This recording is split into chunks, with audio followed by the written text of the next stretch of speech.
नमस्कार प्यारे साथियों, मैं कुमार कृष्ण आप सबका आपके अपने YouTube परिवार में आपका हार्दिक अभिनंदन और बहुत बहुत स्वागत करता हूं। साथियों, मैं आज आपको बताऊंगा पशु परिचर की डॉक्यूमेंट वेरिफिकेशन की जो प्रोसेस चालू हो रही है, वो डॉक्यूमेंट वेरिफिकेशन की जो प्रोसेस करवाते समय क्या क्या समस्या आती हैं और वहां असल में क्या क्या होता है।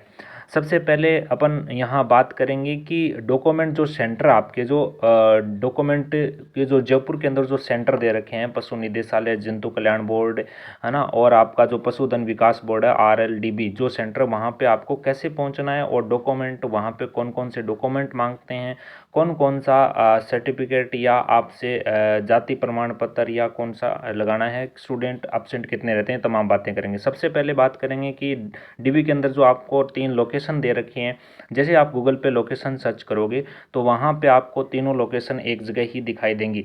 आप जैसे लिखोगे गूगल पे पशुधन निदेशालय तो आपको ये जो लोकेशन है ऐसा का ऐसा फॉर्मेट आपको आपके गूगल मैप पे दिखाई देने वाला है।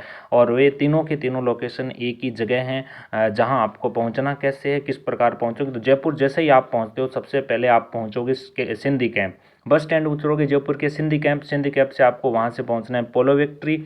पोलो विक्ट्री पास में ही पड़ता है, एक जगह है जहाँ से आपको बसें मिल जाएगी। आप वहाँ जाना और वहाँ से आपको 9 नंबर वाली बस है, 9 नंबर बस, 9 नंबर वाली बस, 9 नंबर वाली बस वहाँ से पकड़ना है और उस बस में बैठ के आपको आपका एड्रेस देना है, महिला आयोग दे देना, या चाहिए आप वहाँ पे टोंक रोड देना या गांधी मार्ग वगैरह कोई भी आप एडिक लोकेशन वहाँ से दे सकते हो। टोंक रोड का दे देना, कोई दिक्कत वाली बात नहीं रहेगी। महिला आयोग दे देना या आप वहाँ पे पुलिस मुख्यालय का भी दे दोगे तो भी वो लोग आपसे पहचान लेंगे और वो आपको ले जाए। तो पोलो फैक्ट्री से आप जैसे जैसे पहुंचोगे तो बीच रास्ते में आपको अजमेरी गेट है, महारानी कॉलेज है, ये तमाम चीज़ें आपको देखने मिलेगी। सबसे पहले आप पहुंचोगे टोंक रोड। टोंक रोड को जैसे ही पहुंचोगे तो आप देख रहे हो वहाँ आपको राज्य महिला आयोग पास में मिल जाएगा, वहाँ आपको उतरना है और ये आपके राज्य महिला आयोग आपको दिख ही रहा है, ये जहाँ आपको राज्य महिला, इसके सीधे अगली वाली गली में आपको एक बड़ा बोर्ड लगा हुआ है। उस बोर्ड पे आप देखना नारायण सिंह सर्किल है, राजस्थान विश्वविद्यालय है, गांधी सर्किल है, अजमेरी गेट है, तमाम प्रकार की जो लोकेशन यहाँ पे डायरेक्शन कर रखी है। इस बोर्ड को आपके नीचे पहुँचना है। जैसे आप इस बोर्ड के नीचे से क्रॉस करते हुए आगे बढ़ते हो और आगे आपको एक देखिएगा यहाँ पे एक बड़ा सा पेड़ नीम का दिखाई देगा। इस पेड़ नीम के पेड़ पे यहाँ पे आपको जो है मुख्यालय दिखाई देगा। अभी हम इसी बोर्ड के नीचे से होते हुए वहाँ उतरे थे और वहाँ से होते हुए हम आगे बढ़े जहाँ महिला आयोग था, वहाँ बस से उतरेंगे, नगरीय सेवा बस से वहाँ उतरेंगे तो इसके सामने जस्ट वाला ये जो गेट है ये आपका है डीवी सेंटर, जहाँ पे आपको तीनों लोकेशन मिल जाएंगी। आप देख रहे हो कि इस जैसे सीधे चलोगे तो सामने सीधे सीधे जाओगे तो आपको जंतु कल्याण बोर्ड है जो आपका सेंटर है वहाँ मिल जाएगा। इसके आगे जस्ट बीच रास्ते में ही पशुधन विकास बोर्ड आता है, RLDB जो आपका दे रखा है वो आता है। वहाँ आपको अगर पहुँचना है तो डीवी सेंटर दिया गया तो वहाँ। अब इसके आप जैसे राइट साइड में मुड़ते हो तो राइट साइड में आपके राज्य पशु चिकित्सालय परिषद लगा हुआ है, जहाँ आपकी कोई डीवी नहीं है। और इसके जस्ट अपोजिट साइड में आप देखोगे, यानी आपके लेफ्ट साइड में देखोगे तो एक बड़ी सी बिल्डिंग आपको दिखाई दे रही होगी। इस बिल्डिंग पे खूब सारी यहाँ पे गाड़ी वगैरह खड़ी हुई है ना, आप देख रहे हैं। और यहाँ पे आपकी अगर किसी की लोकेशन दे रखी है डीवी को तो वहाँ कैसे पहुँचना है, देखो। अब आप जैसे ही इस बड़ी वाली बिल्डिंग के सामने जाते हो तो ये जो बिल्डिंग आपको दिखाई दे रही है, आप देख रहे हैं, ये है पशुधन निदेशालय, जहाँ आपकी डीवी होने वाली है, जहाँ जहाँ जिसका ये लोकेशन दे रखी है ना, निदेशालय मत्स्यालय पशुधन विकास भवन, यहाँ पे आपके कई अभ्यर्थियों की डीवी यहाँ पे होने वाली है।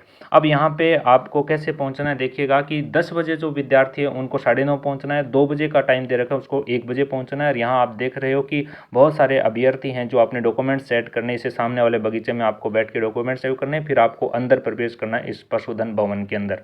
जैसे प्रवेश करते हो पूरे डॉक्यूमेंट आपको साथ में लेके जाना है। इसके अंदर आपको प्रवेश करने को देखना, यहाँ आप जैसे ही अंदर घुसते हो इसके अंदर इस दरवाजे से तो सामने आप देख रहे हैं यहाँ पे आपके डॉक्यूमेंट का वेरिफिकेशन कराने आए अभ्यर्थी आपके सामने इस भवन के अंदर बैठे होंगे।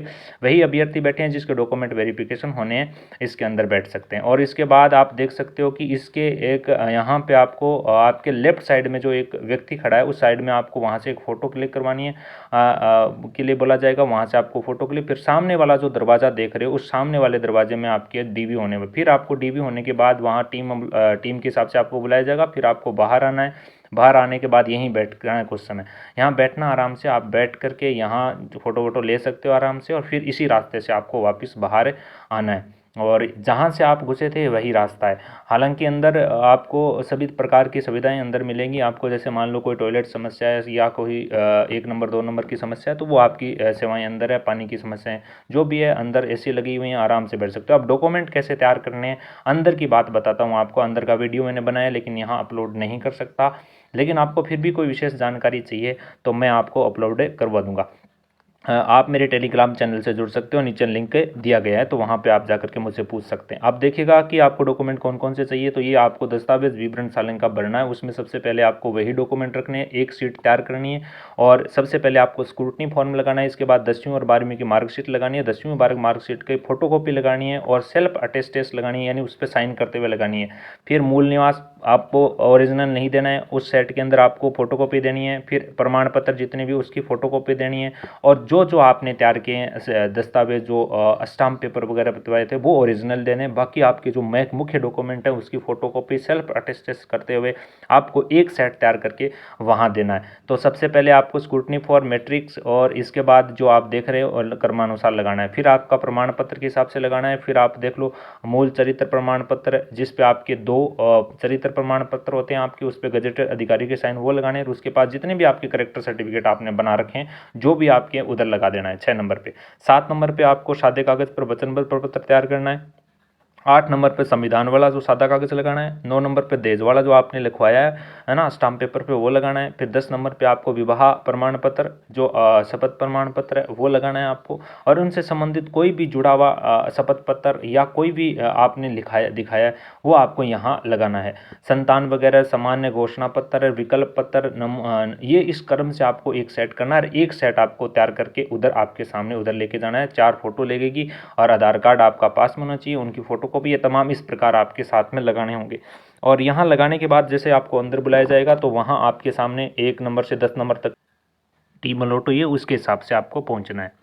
इसके बाद आप अपना डॉक्यूमेंट वेरिफिकेशन होने के बाद आप आराम से वहाँ बैठ सकते हो, जैसा कि मैंने अभी पीछे बताया था। इसके बाद आपको बताएं तो खूब सारे अभ्यर्थी हैं जो एब्सेंट रहते हैं, उनको वहाँ बार बार जो अधिकारी लोग बैठे हैं वो फ़ोन लगा रहे हैं। मैंने अक्सर उन अधिकारियों से फ़ोन करते हुए सुना था, वो आपस में बता भी रहे थे कि फिर भी कई लोगों को पता भी नहीं है कि उनका फ़ोन कर रहे थे, लेकिन कई अभ्यर्थी पहुँचे नहीं थे तो उसको फ़ोन पे यही बताया जा रहा था कि जैसे आप नहीं पहुँचे तो आप हमें जवाब देना पड़ता है, इसलिए आप 16 मई को आप यहाँ आकर के अपने डॉक्यूमेंट है जो जमा करवा सकते हैं अगर आप आज नहीं पहुँचे। तो जो अभ्यर्थी डॉक्यूमेंट वेरिफिकेशन के लिए नहीं पहुँच पाए, कारणवश कोई भी कारण रहा, तो वो 16 मई को अपने डॉक्यूमेंट वेरिफिकेशन है जो करवा सकते हैं।